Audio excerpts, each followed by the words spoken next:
streaming some more book cover work for Crystals and Mabar, which we're looking at on screen here. Give me a hot second to check my signal to make sure we're live, and we'll kick through this crap for a couple hours. Hell yeah, dog. All right, so checking down below in the description. Anyone that clicks and follows me on Twitter, you will now see that I have gone live on my official Twitter feed. And now I'm just gonna blast my typical Discord channels, DMsGuild, Indestructible Boys, Designosphere, which is a fun place to hang out, Drive Through RPG, with all the new OBS news and linking in with other people in the industry. Trinit Monk is awesome with optimization and mechanical analysis. Dungeoneers Pack. Fry's Mini, here's a bunch of folks that just do cool content about like flavor and class design stuff and converting media into different D&D expressions. Zipperon, Cleric Corner, Classes and Constructs. Rich Mary, the D&D flagship, of course, on Discord, deserves love, and of course Eberron being Keith's creation deserves to be on the Eberron Discord channel, of course. So hey, you can check also in the link down below. There is a link to my various DMsGuild works. Supporting me is purchasing those. Check them out, read them cover to cover, see if you like them or not. This book will also be available for folks to view online. We are creating the cover. We've spent a number of months with Andy and Stuart building out a new adventure and then playtesting it. And after playtests had completed, we're pretty happy with how it sits. So now the writing, the first draft is done. We hand it off to Stuart to edit. While Stuart goes through that process, we have the honor of creating the book cover. So that is what we are in the process of doing, creating a book cover. So give me a second here for me to see where everything is sitting. Sky Fog and that. Okay, there and there. So that means that is technically a part of Sky Fog. I think I want to see about something like that.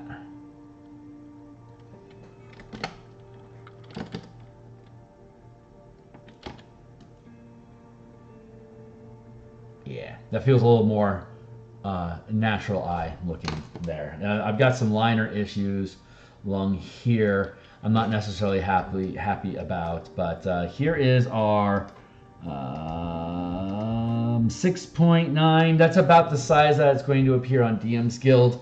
So at that size, the skull is pretty clear, the eye is pretty clear, the title is clear. Those are our 3 points of success. You got the eye, you got the skull, you got the title, you got the DMsGuild, and you've got Eberron. So when people click into and look at it more closely, they can see stuff that's going on here. And that's what we're going to continue working on, whatever this stuff is. So we got the heroes here. We've got the tunnel effect, the skull fog.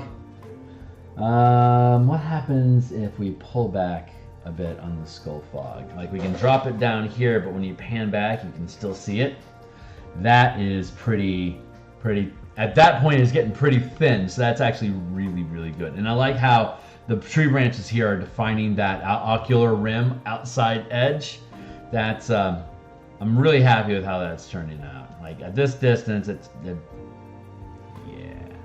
this is the kind of stuff I was looking for. All right, this is I'm pretty proud of it. Sorry, I'm geeking out over myself. I'm proud of the process. I'm happy how the product is turning out overall. So tunnels, I think, heroes. This seems to be the right place for me to drop this. And what this is we're just going to do some shape making to see if we can build out a cool little crystal chamber thing here. So I think I want to grab, this is my fractal, I want my fractal spin brush is what I want. I'm going to try, yeah, I'm going to try that out. See how this does for us. This is just, again, more experimentation. I'm trying to frame here so that I can have a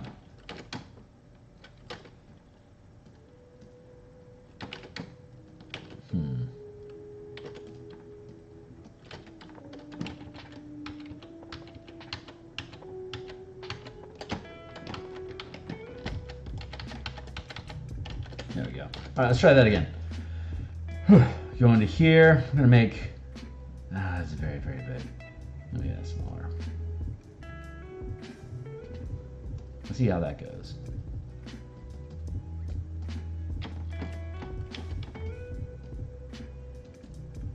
Yeah, it's too light. All right, I like the fractals, but it ain't working today. So we're gonna have to let fractal go. And what the? Let's do that. I'm gonna pull that up. How's that? How's that look on screen? That looks good enough. All right, cool. Keep on keeping on. Let's see. So that brush is just not working. I guess we'll just go with the mountain pick and see what we can create from that. So ideally, I want to make like a droopy crystal sort of drippy effect that acts as like a tunnel stalactite sort of thing. I mean, I kind of have the stalactites going here, so I mean that's pretty cool. But I just want to have a more I think like geode sort of feeling to it. I think is what I want to go for here, as well as over here similarly. So I'll probably be doing some mirror and then diversify.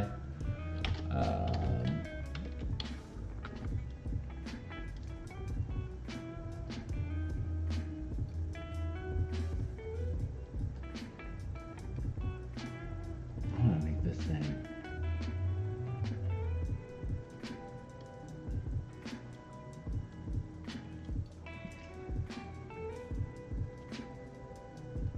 There. Sorry, I have to fix my stuff. All my junk is wrecked. Click. All right.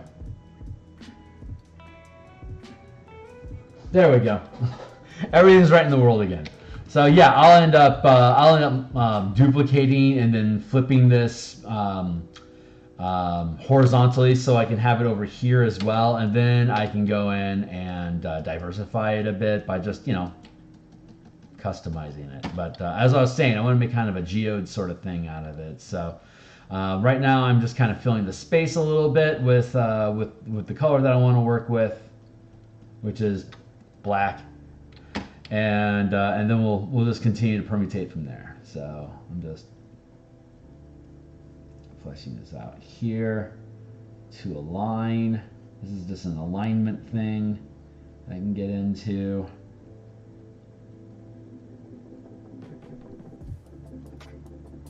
Like that. And then I can duplicate this, and I can retransform equals flip horizontal, and then I can kick this on over to the other side. Oh man, I really just want to listen to commercial music right now. I want a lot of Pantera, and I want a lot of Sepultura right now. That's just the kind of groove that I'm in right now. But I don't like listening to music on my headphones. That's different from the experience that you guys are having, because it just feels like elitist. Like I'm not actually experiencing life with you. That's not fair. And it's my stream, so I mean, hey, what up? Got to keep everyone on the same page. I just want to have. I remember. I miss not giving a crap about monetization and just being on Twitch and having absolutely everything demonetized because I wanted to listen to, like, I don't know, like I wanted to listen to 2 hours of Grimes, for example. Like, oh, well, there goes, you'll give all the money to her. I'm like, great. She's a great artist. Give it to her. Like, I don't want any strikes with it, though. Fuck you. It's just, I'm playing her music. Give her money. Isn't that why she started it? Isn't that why these artists sell this music, so that they can make money from the awesome things that they produce? Isn't that what I'm doing right now? Hell's sake, dude. Give them money.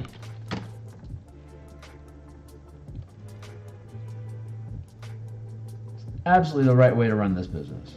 I'm looking forward to when that just becomes a universal given.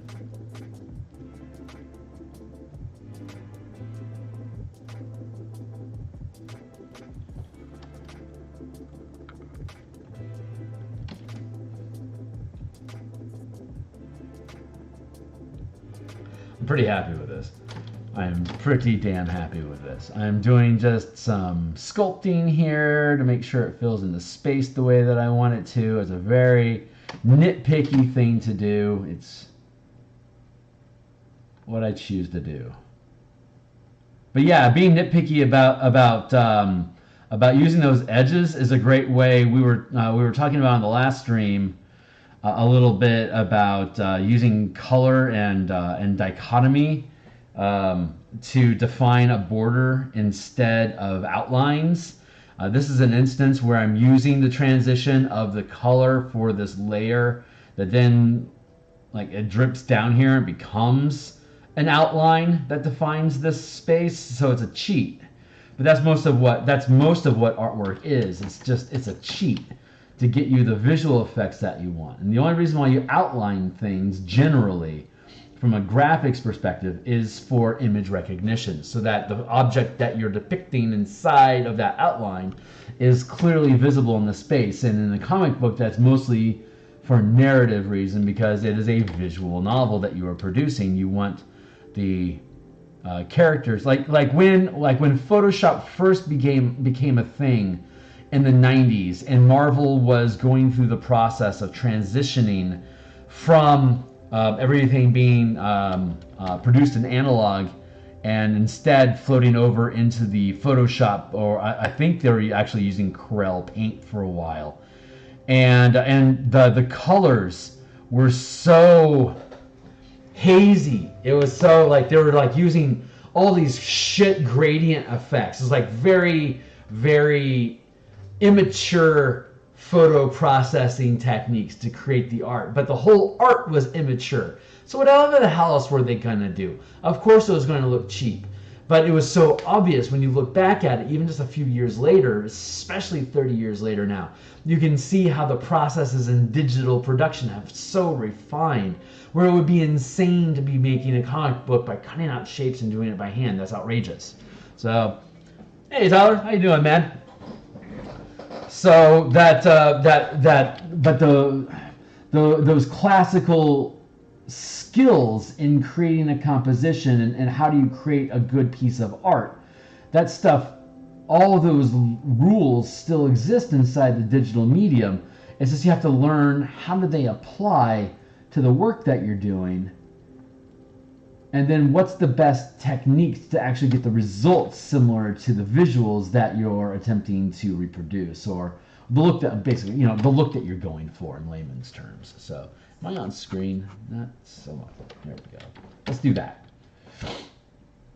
So, I got a couple hours I can play on this, and then I'll be done with stream for the night, but I'll continue to be working on stuff. I'm always working on stuff. It's just a matter of, do you get to see what I'm doing right now or not? So, I'm always working on something. Like literally, there's always something processing.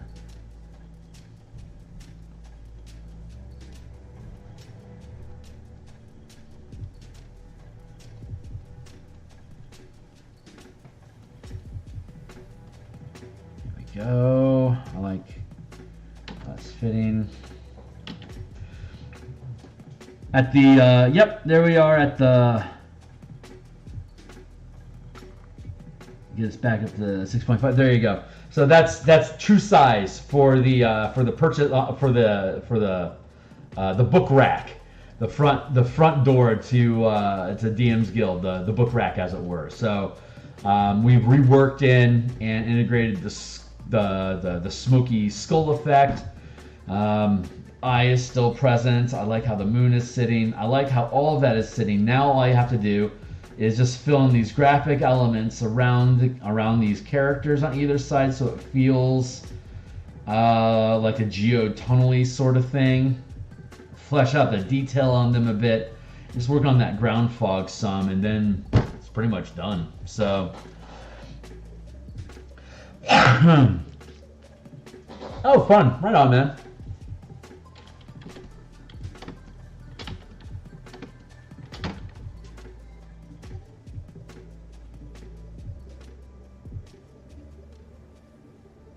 You're making a mixtape for your, I don't know. know, man. I think I'm cool with classes having mixtapes. I think that's fun. I'm seeing a lot of Kickstarters introducing mood music into as a production perk. I'm cool with that. I guess if they're just going to use AI generated music, then I'm not so impressed, but like the Marshall Powers book, get me somebody that can reproduce Doom quality music. I'll throw them some money. Give me some like super hostile, heavy metal music. That'd be fun.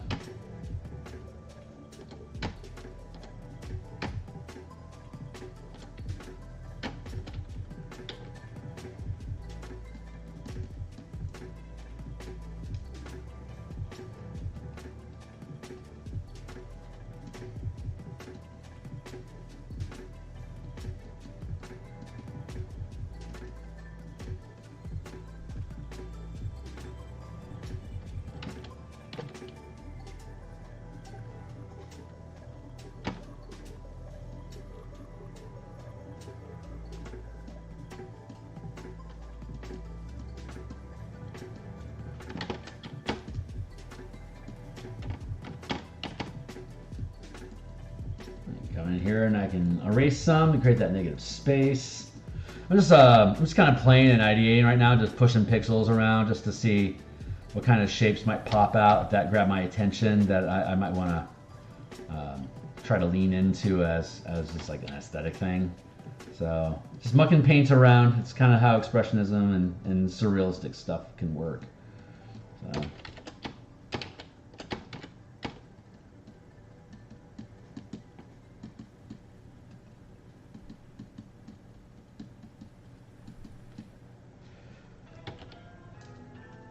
Ooh.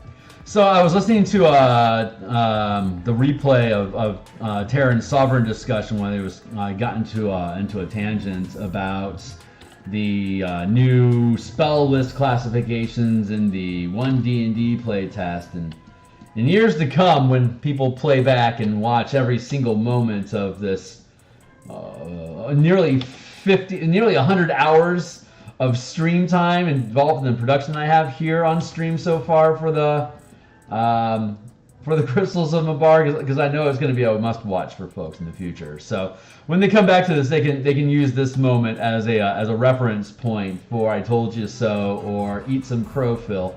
But however the chips end up falling, the point I'm making here is that the argument was how much burden is being put onto the player base to sort through these different quote-unquote spell source lists for arcane, divine, and primal caster characters to pluck spells from.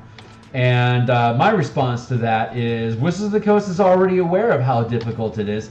That's why they provided a suggested list for your characters from level 1 to 20. Because if it gets to be too much of a pain in the ass, thumbing through all the options and trying to figure out which spell list, like what type of spell and which school of spell Conjure Barrage is, so that maybe you could take it as, I don't know, a druid, then you aren't just going to get angry that it's difficult to find it. So so they just gave you a suggestion. It's like, hey, here's the spells you can take. If you can find a spell that's better than this that you qualify for at that level, you're welcome to take it. But here's our suggestion. There's like 4 fourth level spells that your ranger actually can qualify to take. And we preloaded 3 of them without really mentioning how few other options there actually are. So I'm pretty sure how that test is actually playing out. They're kind of shell gaming with us, saying, hey, here's a convenient list that we provided for you. By the way, there's no other spells on the list. Or like there's 4 other spells outside of this list that are out there that you could find, but it's up to you to find it yourself, which is piss poor customer service, honestly. But 100%, I believe that's why they presented those lists. Why would they have bothered providing such a convenient tool to us unless they knew we needed that fucking tool? So, in rant. That's I guess not in rant. The moral of the story here is that I believe they're already aware that there's problems, and they are preemptively trying to resolve them by looking at the options they provide for you as a perk, a convenience for you. It's very convenient in comparison to trying to find that one divination spell at 5th level that a ranger might have access to. I go to my primal list and here's a list of all the 5th level spells. Maybe they'll break them down by school, maybe they won't, but now I gotta thumb through each one of them to find out which school are they in, and are they available for me to even take if they're not going to provide a master list that breaks this all down for you. Like when I built the 5-color mana spell point system, I took all of the schools and provided them by player's handbook only or all content. I have both of those lists for you there, as well as what color each one of them breaks down by each single class, and I keep updating it. So like if you're gonna provide alternate systems that do this sort of stuff, you have to provide a shitload of customer support to make sure it's easy and fun for people to want to use it. So I've gone through this process. I suggested helping them. They weren't interested. That's okay. I didn't think they would be, really. Right, duplicate that layer. I am going to take 10%, and I'm going to go in here and I'm going to phase out through some of these. But yeah, it's fun watching Wizards try to do this because so many of us long-tooth designers have done so much of this work and play tested already that we know how a lot of this stuff plays out already. And it's just fun watching them kind of learn how to walk, you know? It's like, oh, that's cute. They're where we were. You know, like they're now in a space where I was 4 years ago, for instance. Like they're 4 years behind my design mentality. So I just, you know, at least in that instance. But other designers have had similar advancements in their own focus concentration, like the areas that they like to focus their attention on. They've similarly become system masters, and they shouldn't be ignored. But oh, that's fun. I will definitely share and comment on that because that's something worth exploring. Yeah, honestly. So that's the wrong button. What I want? Yeah, I want another layer here. So I like that fade effect. How am I going to augment that? So let's see what tools I have available to me right now that I can manipulate and play with. Let's go with the mountain wedge brush here. And let's grab a green. A hazy green.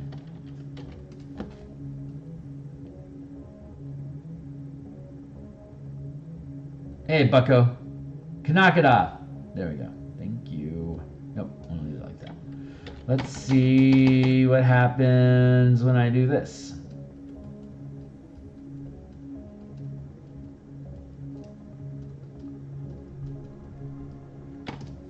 And then let's do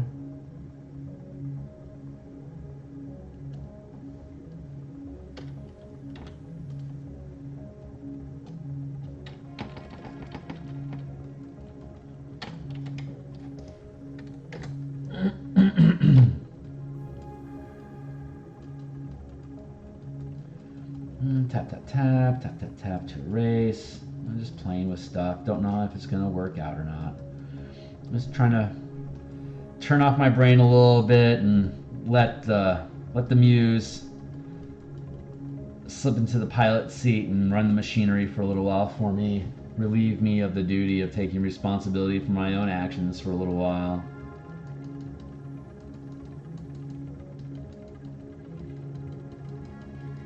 I have gremlins, but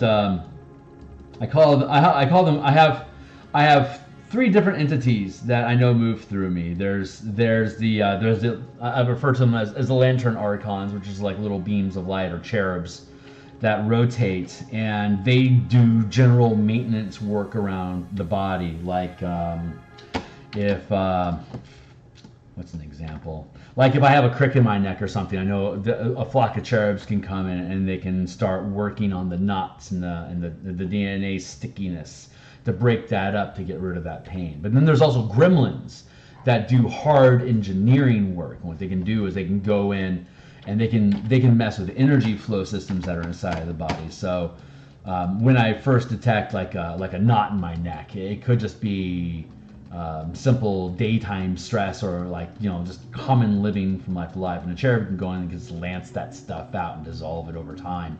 But if it's an actual, like, if it's an actual energy reception issue where I'm not getting the energy that I'm supposed to be getting from the multiverse to do whatever it is I'm sent here to do in the moment, then that's when I need actual gremlins to come in and actually rebuild the energy flow systems so that I don't have knots in the wrong places. Sometimes you have to have knots in your system so that you can funnel in the psychic energy that's moving through you into a specific emotional pattern that can then be burned out of you through stress and pain, which sucks ass, but that's the only way to process it.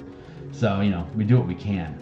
So, and then you've got, for lack of a better word, teammates or sidekicks that are higher ascended beings that are more like pilots, that when you invite them, they're able to slip into the driver's seat, as it were, and take responsibility for like conversations that you need to have or actions you have to take that you don't necessarily enjoy, so that you can turn off your brain and just let the work get done while they log pilot hours for their own ascension project.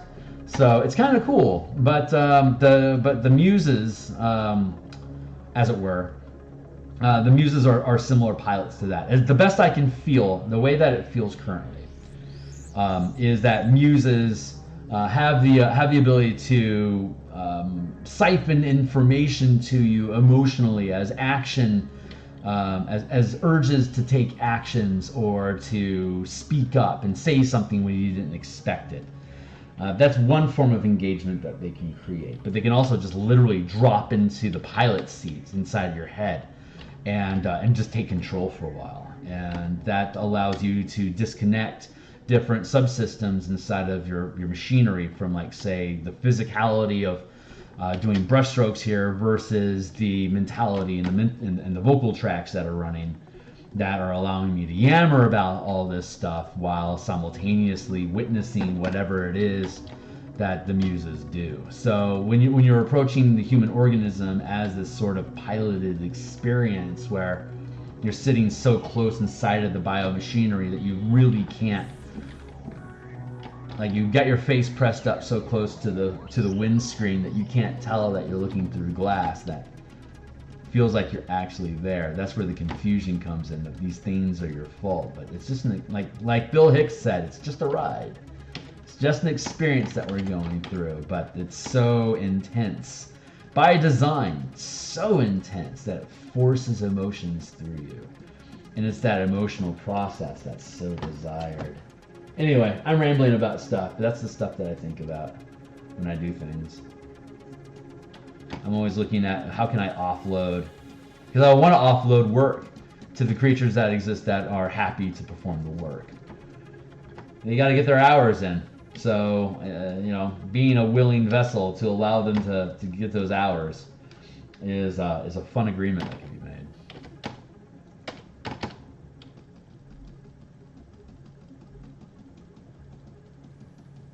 Oh, whatever that's worth.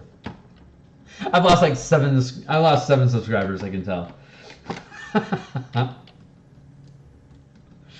Don't talk about weird stuff, Phil. Like, you can't help it. It's like it's part of the deal. The deal is that we're going to take control of all this machinery to make the artwork happen, but you're going to spit out of your mouth whatever random stuff it is that we decide is important in the moment. And it's not your job to filter it.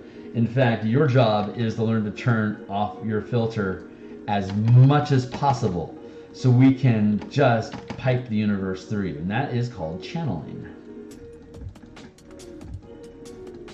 That is the art of channeling. learning to trust your intuition and instincts so much that you will allow it to make instinctive decisions on your behalf without questioning the motives as to why it is, or the results not being in the way of the action. Like, you can't expect a result during channeling. All you can do is just witness the experience with others around you. And if it happens to be some super cool crap, then congratulations, you got to experience some super cool crap. But there's no guarantee what is going to happen.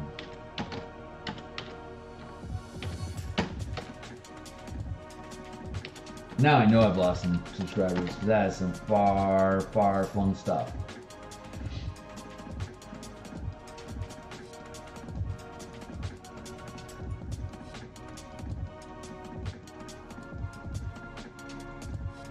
That's okay. My channel will attract the people that are supposed to be here, that can hear the things that need to be said. It's a good way of blaming your audience if they don't like your work. But it's not like that. Seriously, no. It's I'm either fun and I resonate with what people like, and the crowd that just naturally starts to gravitate towards your channel is just the type of people that just dig the cut of your jib. When all that stuff connects properly, then you got a channel.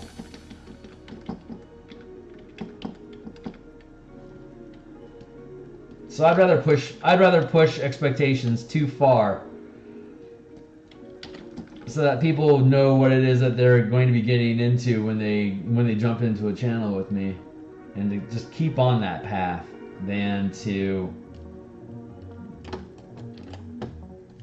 think that anything that I'm doing is wrong in some way. It's that trust process. Yeah, well, everyone has a crowd. Everyone has a truth, and there's only so many truths. So when you become a good representation of your truth, it naturally resonates with the people that are drawn to. You don't know why you click on the crap you click on. You like to think that you have an excuse, but it's always after the fact. It's never you think you're a certain way, and then something spontaneously manifests in front of you that justifies your belief about yourself. It's always the opposite. It's always, I witnessed something and I'm making a judgment or an opinion about what this thing is that I'm experiencing, and or I'm taking an action in response to whatever that input is. But like, if I don't see a car crash, I don't think about my opinion about car crashes a lot.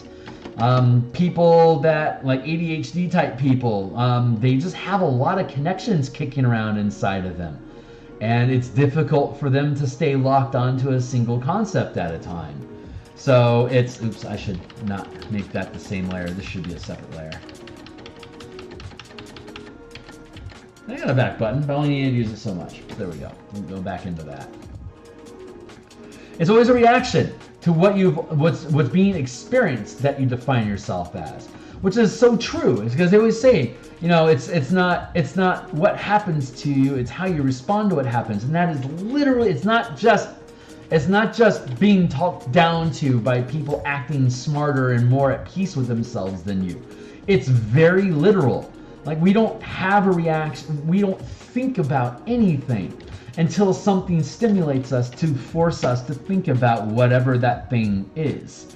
And it's that those things that keep occurring to us in life, the experiences that we continue to have in our life. That's what, quote unquote, molds us into becoming who we are. But at the same time, okay, so if you're really gonna believe in like really big picture stuff, and you want to go down a fun path with me, you can think about from the reincarnation / simulationist experience sort of worldview, that before you drop into this reality, there's been a menu of options that were selected for things that you would have the opportunity to process through. And there's like a billion different, like for example, rage issues. People that have rage issues get set off by all sorts of crap. But social media is a particularly good one. So we'll go with that as an example. People that are downloading the human experience as an opportunity for them to ascend to higher emotional states have to first purge rage from their system. You can't be at peace while you exist in rage. So what you need to do is you need to steep as hard as you can into the rage mentality so you can get, this is rage, this is pain, this is expressing suffering to others, this is me spreading suffering to others. There's nothing unholy or evil about spreading that misery, though you can repent. So I mean, there's a long path from that statement. Like, does Hitler go to heaven? Absolutely, Hitler goes to heaven. He chose a super heavy, high level game that he had no. That's like playing Donkey Kong at like the 72nd level, where the pattern of movement is so impossible and it's so fast that no one has ever gotten past it. Like, that's Hitler living life at like the highest level of difficulty. And what? He caused tremendous suffering throughout everyone's existence that has echoed for generations. But the experience that his soul attains allows him to pull away from this structured hatred of differences in people. That guy that comes out of that experience on the back end after the body is rotted away, he can be like, let me tell you some shit I learned going through that experience. Here's the things I was disconnected from in my reality. Here's the things I absolutely could not pay attention to be able to sustain that level of suffering in the people around me. Here's how much it hurt me. Here's the insanities that I acquired going through the process of having these decisions being made that I had to witness in my life. Here's some takeaways that we can make from that. And then, download karmic lessons A through F, which is probably like 30 ascensions higher than where I'm at right now. But if you're going to go for a reincarnation model, you really have to accept that no matter how despicable somebody is, they were part of a process that allows us as a creature, as a civilization, to become better. It's like, how many more Hitler-type realities do we have to endure before we realize, for example, nuclear war bad? Like, that is a legitimate question that you can explore in your life, and if it has no practical value in you moving forward in the rest of your life from here, it can be that no matter what level of suffering you are enduring or you realize you have caused somebody else, everyone's going to be better off for it. You don't strive to cause more suffering unless your particular mission is to recognize the suffering that you can cause by making decisions like that. Does that make any sense? I don't know. It's stuff that's being spat outside of me right now, so hopefully I'm not picking fights with anybody. But that's about as hot a topic as I can throw at somebody as far as like spirituality is concerned. Like, what about Hitler? It's like, oh, that's supposed to be a zinger, but it's not really. It also tests your compassion. Like, can you recognize absolute evil as a process that's being endured by a soul? Is the answer to some suffering to die? They don't get to play anymore, so they don't learn any lessons if they die, which is why we have such an aversion to killing ourselves. Because we're learning shit here. The longer we can endure this experience, the more experience we're gaining. The faster we're going to clear that level and gain access to the next, your next class features, as it were. You can continue to ascend by taking on more and more difficult challenges. Some of them get you killed. But that's already been scripted. Like, by the time you die, you've already, like, you've had your lesson downloads that you want, and you've had the algorithm run a life that will be able to fulfill all those obligations while still being able to fit into the larger narrative of what reality right now is. So when you drop into a human experience, you can trust that all of the experiences are fated, and that's the fun question. What's the difference between fate and and free will. Fate is the list of events that are bound to happen to you during your reality, whether you like it or not. And free will is how much can you willingly appreciate or empathize with others around you during that experience. If you are a serial killer going through some heavy leveling experiences right now, if during that psychosis, if you're able to pull out of the experience and recognize, I'm really hurting people and I wish I could stop, that's a huge victory for that soul going through that experience. It may not change the suffering that they cause others in their life around them until their story plays out, but they had those instances where they have the opportunity to be aware of themselves more than they were the last time they played. And at some point, it's like in Rick and Morty, it's like Roy, where you're actively conscious inside of the game experience. You ran this game so many times, like Heavy Barrel in 1989, 1991, I think. It was like Akari Warriors 3, basically. It was Heavy Barrel. It was an arcade game. It was like one of those spin tops, shoot in all directions, walk around and shoot things and throw grenades sort of guerrilla game. But I got so good at it that I could beat it on 1/4, and I could talk smack to friends nearby while I was playing at the arcade machine. Like I could run that on autopilot. I was so good at that game. 1/4, 45 minutes of fun. FIL, bragging rights, first place, walk away. And that is like if reincarnation exists, one scenario is you get to play the same life over and over again, and every life you get to pick up awareness earlier and earlier in your life that it's a game, and to the point where you just drop into the game. It's like, yeah, he's bringing his social security card, he's creating, he's writing books about alternate realities that are actually true. It's just not loading into your world experience yet because you haven't gone through the ascension process that you need to access that information. And you can just continue, you just run the life. And the more you get used to that life, the more outlandish you can, like the more crazy you can play it, because you know where the guardrails are, you know where the system limits are, you know when you're going to hit the wall, you know you can exploit this feature in this level. Like in the say from my 30s to 33, I knew I could work 2 jobs at the same time because of the amount of sleep that I needed. So I was able to run 13 out of 14 days running 10-hour shift jobs to build up a lot of liquid wealth for myself so I could kick back and then do stuff part-time in my 40s and 50s when I want to get into design work, for instance. Like if I'm looking at stuff outside of myself and looking at a large timeline, I could like put keynotes on those sort of things. So when I drop back down to reality, I'm just coasting through it and it's all just working out for me. But it was all orchestrated beforehand. All I have to do is just appreciate the miracle of what it is. So, and the more you run the game, the easier the miracles flow, the more you appreciate what actually runs through the system.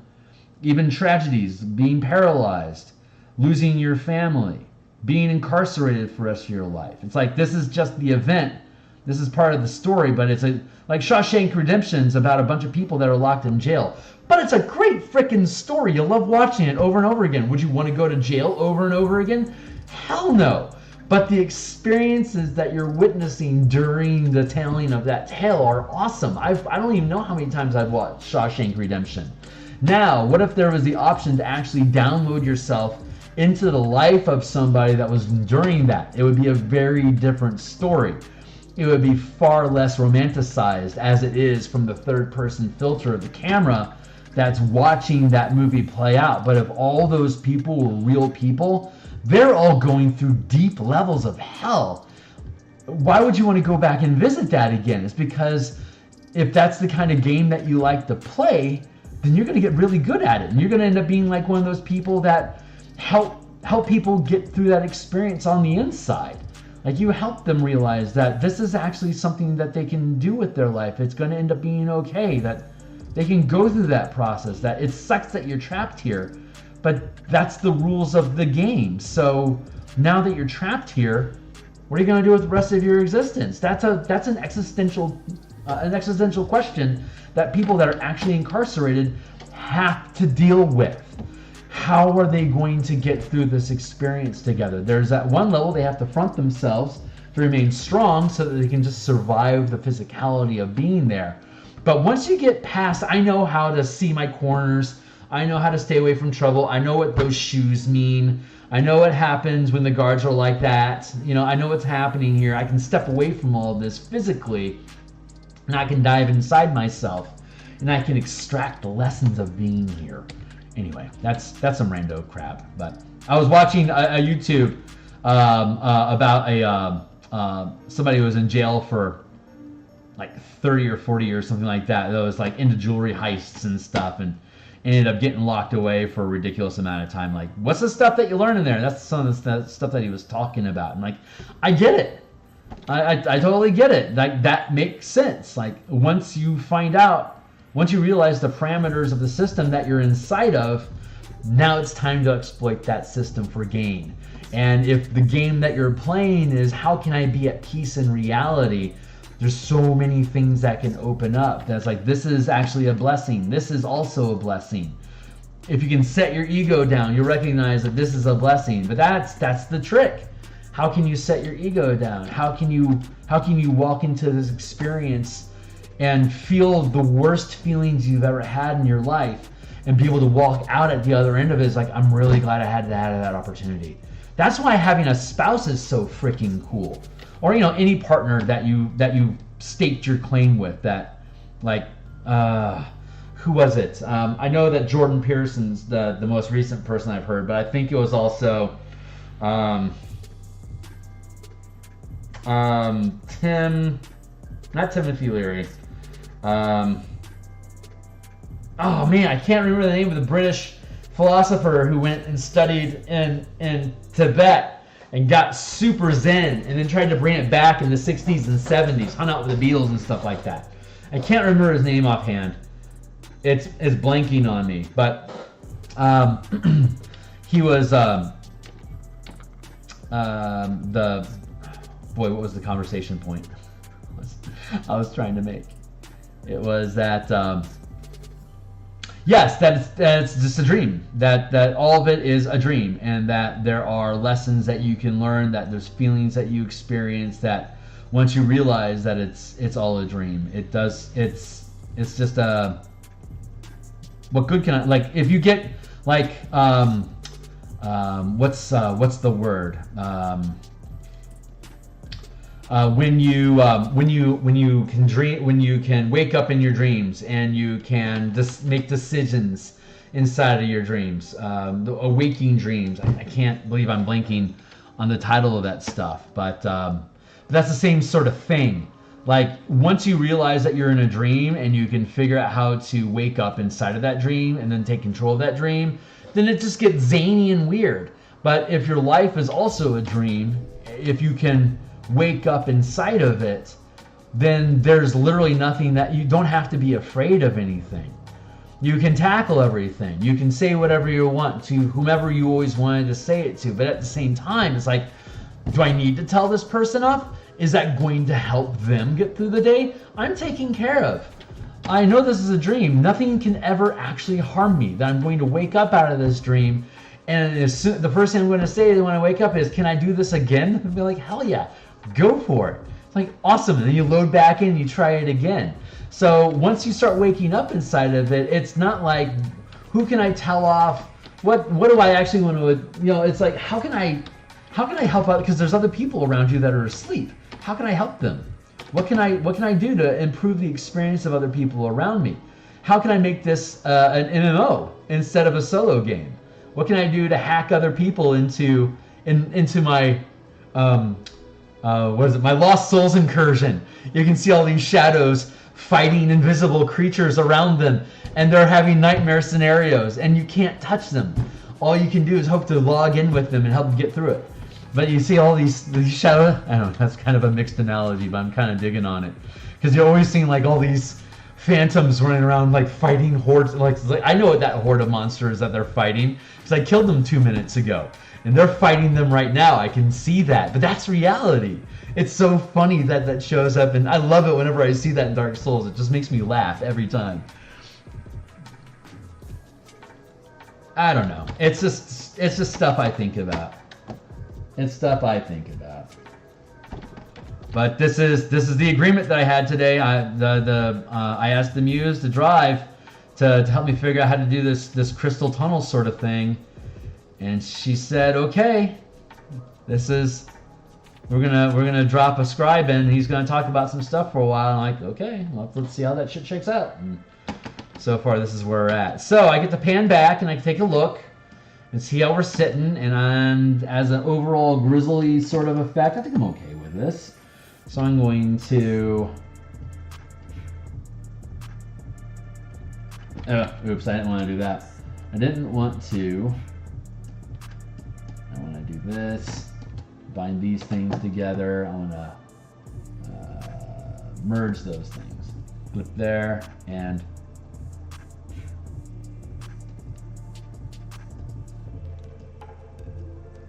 That is still good. That is good. That is good. I'll put that to the front instead. I'm going to drop its opacity a bit. I can get rid of that. I can get rid of that. I can go over here. I can drop back down to here. Now again, I'm just playing with shapes, so I'm just going to play with shapes a little bit more. I'm going to blip blop these down to create some like ribbing tunnel sort of effects that kind of correlate with this here. And we'll see what other interesting things get spat out of my mouth.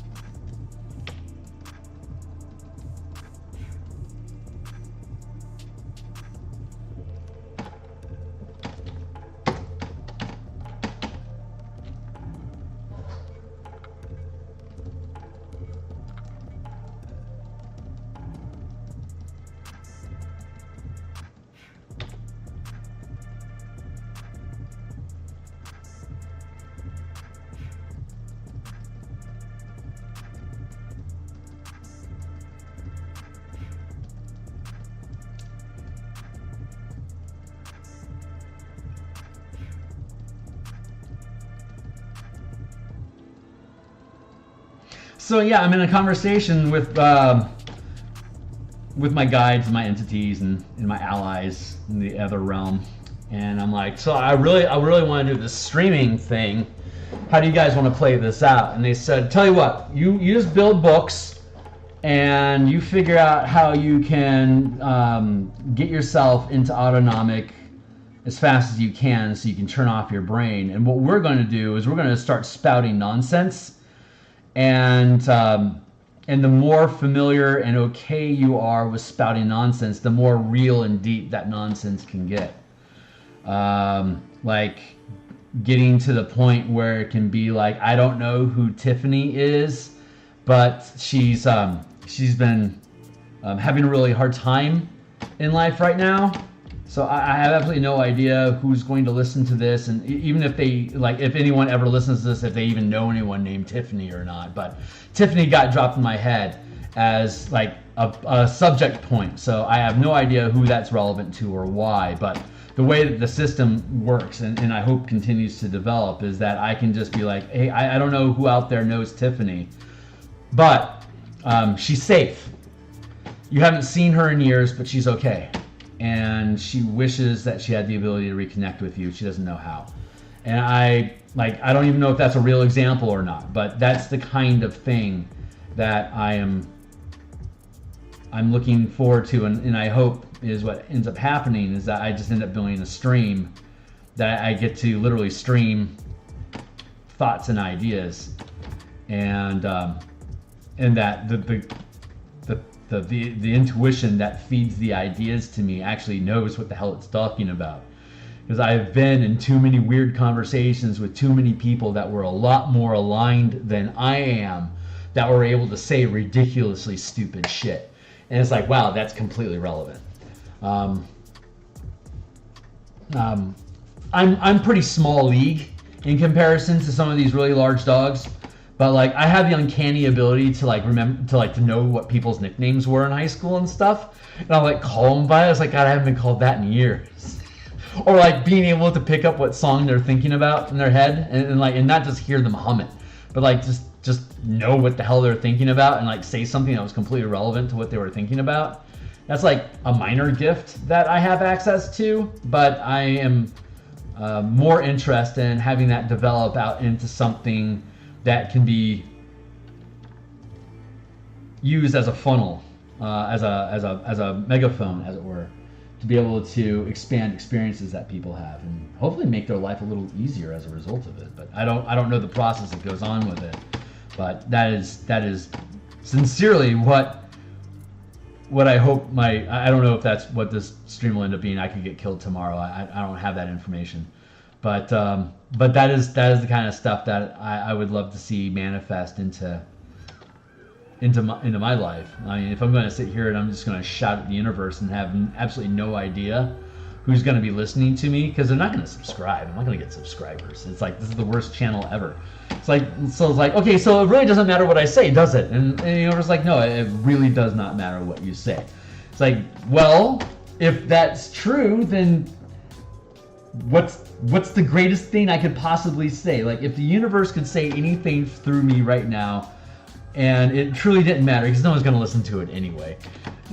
Because you know, I'm like, what? I'm an hour into an art stream and I'm sitting here tapping Bob Ross style at some fantasy book cover. I have no audience. No one listens to me, so I can literally say pretty much anything that I want. What's the coolest thing that the multiverse could have me say? And I think. And I'm calling it on the spot, so it's ghosting on me, of course. But that is the kind of stream that I want to run. That is my dream. That is my dream channel of being able to spout random, crazy crap like this, and for whoever's listening, it makes so much sense to them. Like, this was for you. This was for you right here, right now. The impossible is possible. Let me prove it to you by talking about random bullshit while I paint. like what's the word I'm looking for? What a snarky way to build salvation for something, you know? If that's the right word. I don't know. But like, what a snarky existence. Like, we could have done anything, but this is what we're choosing to do. This is, you're going to be on here. You're going to be doing this anyway. Let's just make this some us time, says the multiverse through me. So I'm like, okay, whatever. Let's see what happens there. And I only can pray that as I continue to develop, I can have a crazy intuition like that. Say this next. And like, that is exactly what whoever heard it needed to hear at that time. Like, what a blessing that would be for that person that I might not ever get any response from. It hit them. It hit them the way that it needed them to get hit, for them to be able to break through to that next level, to get to where they need to be in their life, where they always prayed that they would get to in their life and had no idea how it happened. And then they just click through and I say something just completely random, and they're like, I get it. So if that happens to you, like, subscribe, share, buy my books. Because I guess that's what led you here in the first place. So is that just the worst or what? But so we're gonna pan back. Oh, I think that's kind of cool. I don't know if that has the effect that I want or not, though. But I'm kind of liking where it's going right now. There's a lot to it, though, so it's a big process. But I'm honestly not minding this process here so much. This is fun work. Up that a bit and get that smokiness going in there. The Sonic wisdom, as always.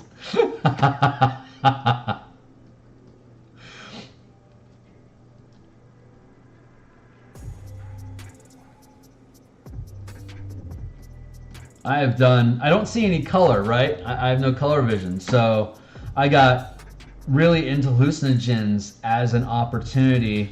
Then in my teens, I didn't know any better, but I figured if I alter, if my brain chemical changes, maybe it'll process color differently. So it was an attempt for me to try to see if there was something that I just hadn't tried before, you know. And what it did was it opened me up to a lot of weird reflections and ideas. And I got into it like super, super heavy. Like one semester of college, I literally did not go to school without at least one hit of acid on me. Like for an entire semester, I got a 3.75 grade point average that semester. So, but I will also admit it wasn't my most difficult semester. But it was, I hit the score.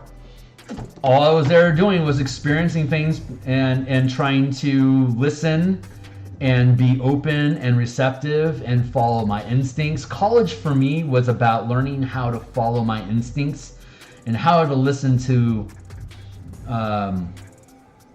that voice inside of me that seems like it like that just sounds like it wants to be heard, but it's so difficult. That was my entire, like, by the time I got really good at listening to it, it was like, I don't need college anymore. It was like, you can quit college now, you're done. So I did, and then I got into sales. You know, I don't have a college degree, but I got into sales, and then I got into management, and then I got into sales analysis as management, and you know, it's just, it kind of always rolled into, I can do more good for more people, larger organization. And now I'm at a place where I'm working from home. I'm being productive. I'm helping companies make money. I'm helping people inside of that company also make money for themselves.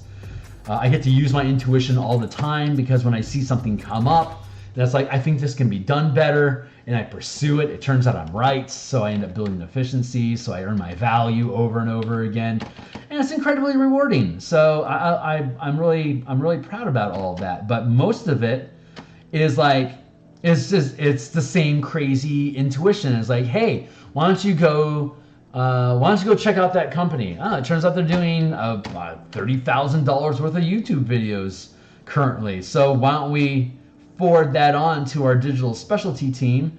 Yeah, it looks like they locked down a $100,000 contract for it. Congratulations, you're going to get a hell of a bonus this year, and I will too.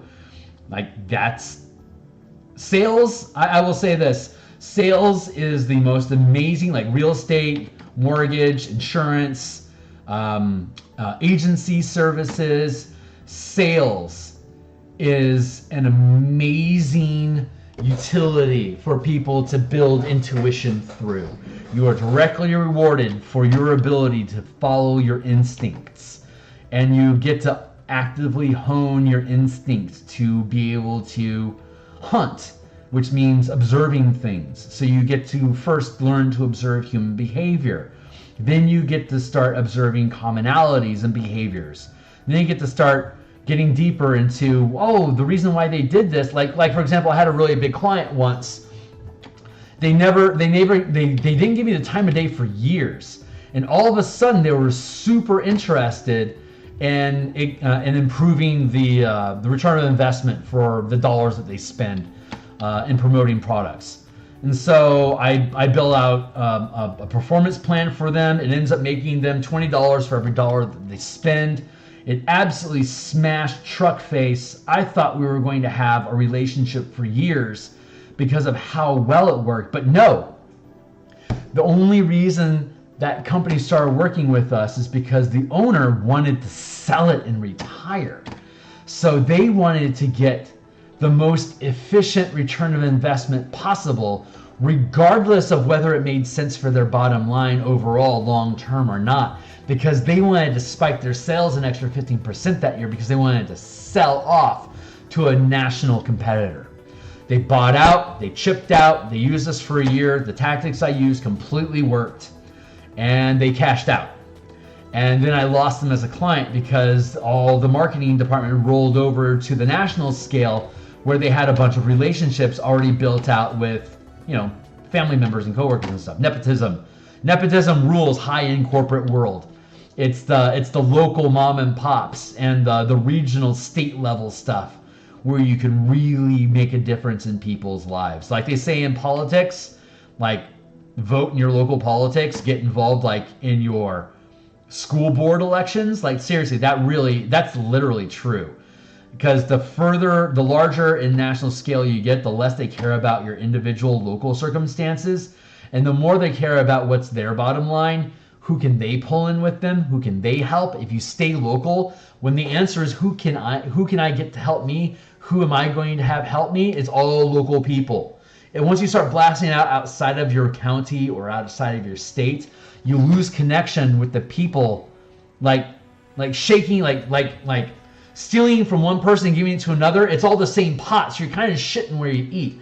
But when it's national, you can extract that wealth from one region and drop it into another area that's far enough away that you aren't impacted by it. Globalism was supposed to fix that as a panacea to solving labor issues and resource issues. It was marketed and packaged as this solution to these problems, but in reality, all it did was escalate it, because the people that sold it were only interested in protecting their own interests. The people they were marketing it to, like North American states, for example, this idea is being marketed to people that have interests in Europe that wouldn't have been impacted by NAFTA at all. So them marketing this NAFTA idea benefits their bottom line, because the investments that they have that they can extract and then drop into a bank in Ireland. Like if it's being proposed outside of their own immediate, like if they're proposing shit that's not going to get on their plate, it's not their shit, and they don't care what happens to you. Like that's probably one of the biggest lessons I learned about that. What's in it for you? And once I understand what's in it for you, or how little of it is going to affect you, I can identify how much skin you actually have in this game, and thus weigh what's your opinion versus somebody whose life is on the line. They're going to be trying to offer a solution that's going to sustain themselves, and once they get desperate, the bargains that they come up with help you too. So you always want to find who's drowning and throw them a line that's going to help the people around them. I will throw you this line, but make sure you get the kids roped in first, because they're the ones that need the most help. And at the tail end of that rope, you can grab hold too and bring them in. So anyway, that's some random thoughts about that shit. Whatever that's worth, I have no idea. But yeah, being in an industry that allows you to follow your intuition is amazing for just being able to develop your, it sounds like a no-brainer. The more you're allowed to pursue hunches, the better your hunching gets. The better you get at hunching. Following your instincts, being a hunter. It's amazing. I recommend sales for everybody. And if you find out that you're good with it, you can take that skill set and you'll never suffer. Never be out of work. Always be useful. And the longer you're in the game, the more useful you are. It's just a matter of how much are you willing to run, which can be exhausting. So that's another problem. You want to get to a point where your intuition can just create solutions for you, that you don't have to try so hard to create those solutions, because trying is exhausting. If you can build the systems so that they just create results for you inside of the system working itself, then you get to be proud of what you built, and you continue to reap benefits from it.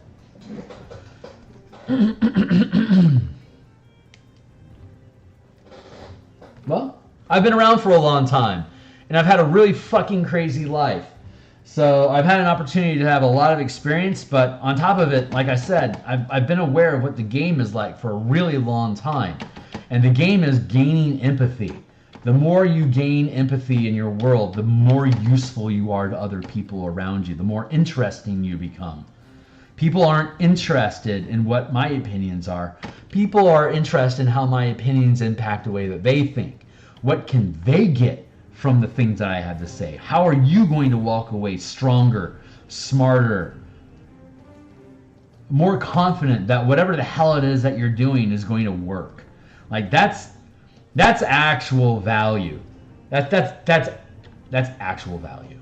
So that's like I guess to bring it back around to what we were talking about in the beginning about like Taryn's Indestructible Boys stream recently, talking about he and Ross were lamenting just how clumsy these caster lists are being proposed for 6E. But if you'll notice, a lot of the aggregators out there, and I won't name names, but I talk about this occasionally on different Discord channels about different content production. Like the bigger your channel gets, the less of a hot take you take on things. Unless your channel is about hot takes and people buy into you for being awesome. But like if you share news, for instance, if you're like a D&D news source, and you are introducing your ideas about like your opinions and thoughts about like playtest content in 1D&D as an aggregator, what you're going to reflexively do is gather the opinions of the majority of people on Reddit, or the majority of people that you're seeing on Twitter, or the majority of people's reactions on Facebook, and that's going to be what you're naturally inclined to report on. So when you start thinking that you have an opinion about what do you think about these spell lists, a lot of people's knee-jerk reaction is, oh, I like this stuff. This makes it really easy for people that are intimidated by spellcasting to have spells readily available to them that they can just use right up front so they can get into the game right away. But like we were talking about at the beginning of the stream, it's actually, Wizards offered that ink space for a reason. They don't just give you ink space. They know that there's a problem with that mentality. They know that building those lists is necessary because the way that they have data parsed currently is unwieldy, and they're going to lose people unless they offer that list to them up front, so they can just get on board without having to think about it. And if they want to learn system mastery to the point where they can look at Arcane Eye and know that it's a divination spell, or maybe it's going to be a conjuration spell in 6e, knowing that, you can then say, oh yeah, I know my bard can take Arcane Eye. I know he can have that. Or no, he can't have that. Or like, I'd like for my ranger to be able to have Fireball, but I can't because, or like Flaming Sphere, for instance. Like that'd be a great spell for a druid to have, for a ranger to maintain. While you also have a dog. You have a dog, you have your ranger that's able to grapple into people, and you have Flaming Sphere. You can lock people in place and burn them to death. But you don't, if Flaming Sphere is going to be evocation, you don't get that. But if it's going to be conjuration, you do get that. So like your tactics are going to rely on your system mastery of, will I have access to this spell or not? How much time am I going to have to spend to find out or not? It's obviously a problem. That's why Wizards added it to the playtest as though it were a perk, but it's actually a patch to a glitch in their system. You have to know the difference. And you don't know the difference unless you get into design and you spend time fucking around with this stuff. If all of your time is spent gathering the opinions of other people and telling the public what their common experience and their common opinion is, you're not actually adding anything to the conversation. I'm sorry if that offends anybody, but yeah, if you aren't having original thoughts, you're just noise. If you're the kind that can scoop, like if you're bringing scoops to like the first to report, hey, this Wizard of the Coast thing happens, we need that stuff. It's important. I'm not shitting on those people like at all. That is absolutely necessary to have. But if that's what they focus on, gathering this information, they are not development experts. They are not the ones that you need to turn to about, hey, is this a good class feature? A lot of these people don't even, well, some of these people don't even really play D&D. I'm going to take that back. I honestly have no idea how many people that have 200,000 plus streams play, say, more than once a week, or play above 5th level ever. I like that more and more people are trying to open the door about, here's the common experience that I'm having, here's the first-hand experiences that I'm having, developers, here's the playtesting content that we've been doing. We've been burning hours on these things. We know how they're playing out. We can publish these things and actually know that they've been tested, which is a huge complaint we're getting about Wizards of the Coast, which is absolutely where we do not need to be with Wizards of the Coast right now. They should be playtesting the hell out of stuff. But that's money spent. It's like, you guys made $950 million. I think, like, in 2021, like, you can afford to hire some more playtesters. For God's sake, hire some playtesters. Anyway, end rant. I don't know where that's going at this point, so it's disengaging.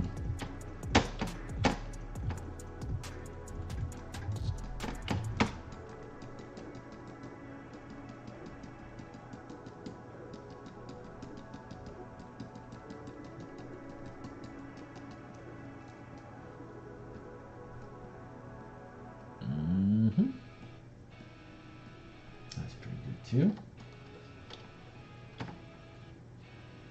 Let's put the heroes back in here and see how they sit.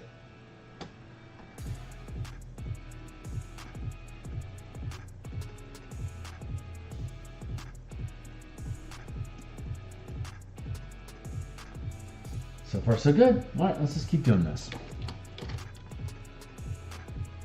Yeah, I don't know what I'm going to say next. Sorry. I guess that's kind of the fun.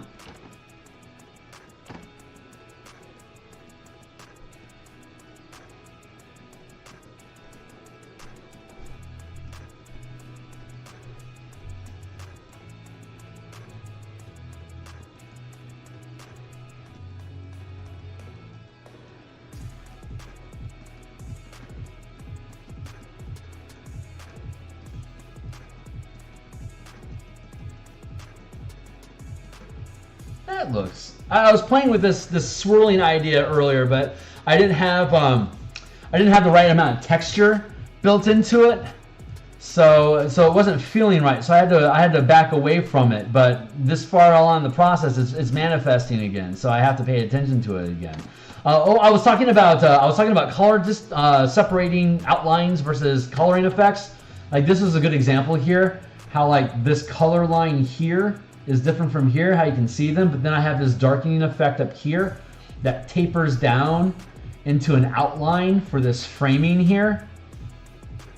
Like that's a good example of how you can blend outlines and contrast to define shapes. That was just something that cropped up, and I remember that conversation that we had Hornetico about line weight and realistic color.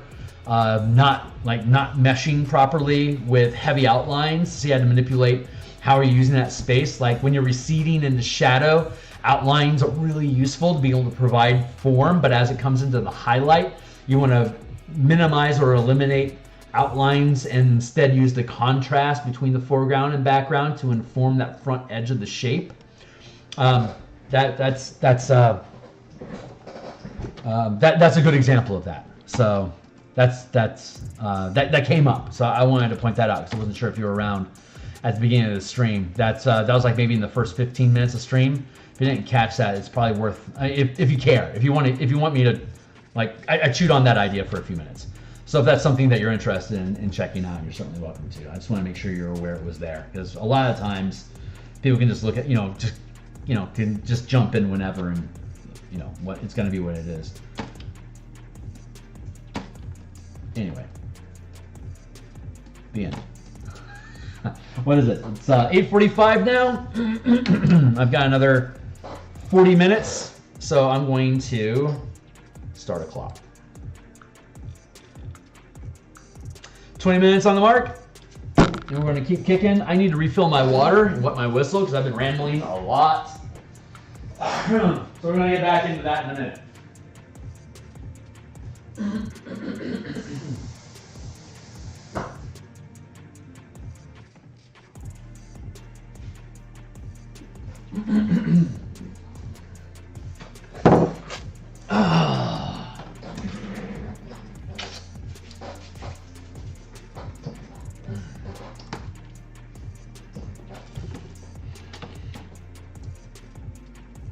That.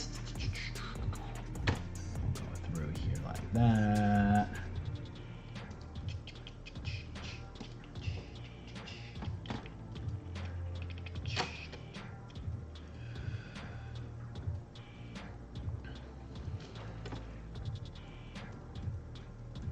Like that. And that in. Yeah. It's coming along nicely. I like that. Haze that a bit.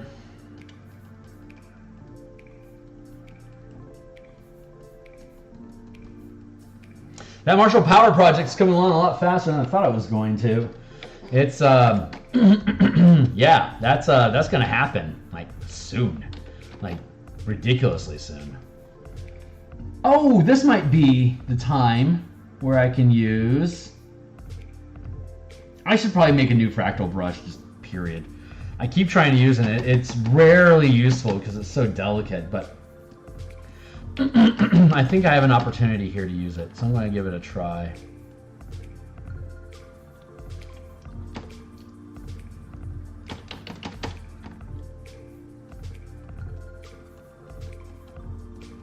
Do like that. I'm using a light opacity eraser and just tapping just to break down the lighting on this a bit, but I want to try to keep.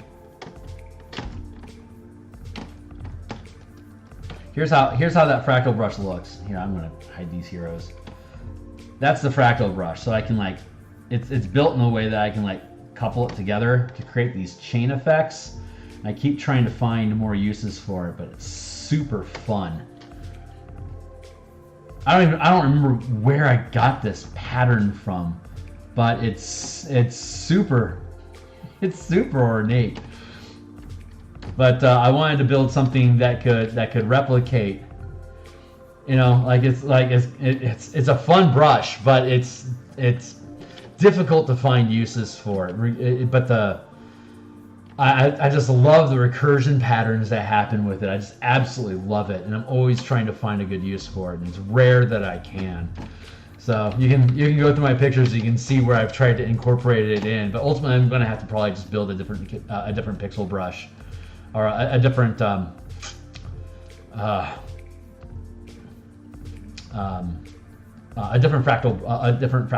brush like that. I don't even remember how I built it. Like I just made little, like I was cutting and pasting different fractal patterns and seeing ways that they can link together and made them bigger and smaller. Like I took that was pieces of the Mandelbrot of the Mandelbrot set. I built it off of that and just took chunks of it and whittled it down.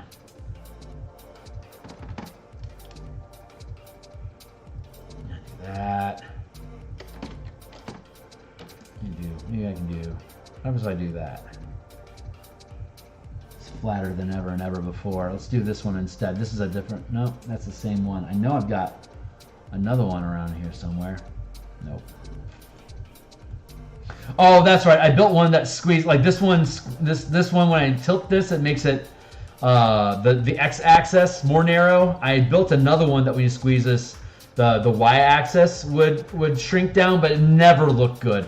And I keep thinking it exists because my gut keeps wanting to go with it. And it's like, no, that has literally never worked out for you, son. You may as well let that one go. But you see how that patterning looks? It looks pretty damn good at a distance.